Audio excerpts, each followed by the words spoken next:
এখন বক্তব্য রাখার জন্য আমি আমন্ত্রণ জানাচ্ছি সানসিলা জেবরিন, মহিলা আসন 15। ধন্যবাদ মাননীয় স্পিকার।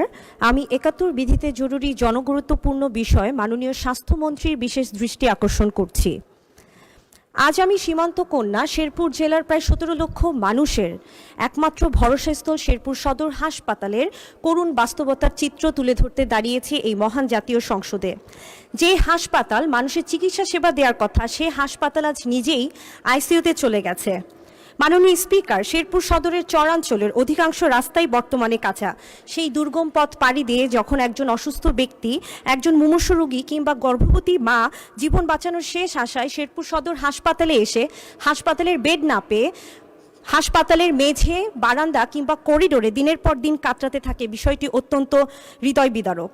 যেখানে সিনিয়র কনসালটেন্টের 10টির মধ্যে 10টি পদ শূন্য, সেখানে প্রতিদিন 700 রোগীর চাপ সামলাতেই হিমশিম খায় চিকিৎসক, নার্স, পরিচ্ছন্নতা কর্মী, নিরাপত্তা কর্মী।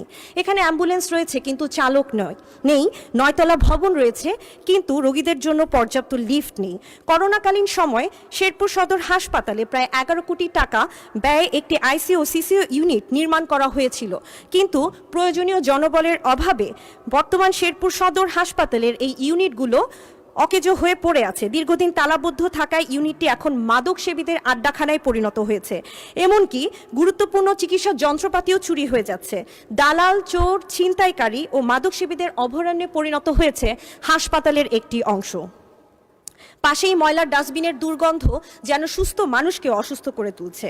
2018 সালের পর থেকে এই সদর হাসপাতালের স্বাস্থ্য বিভাগের কোনো স্টাফ আর নিয়োগ দেওয়া হয়নি।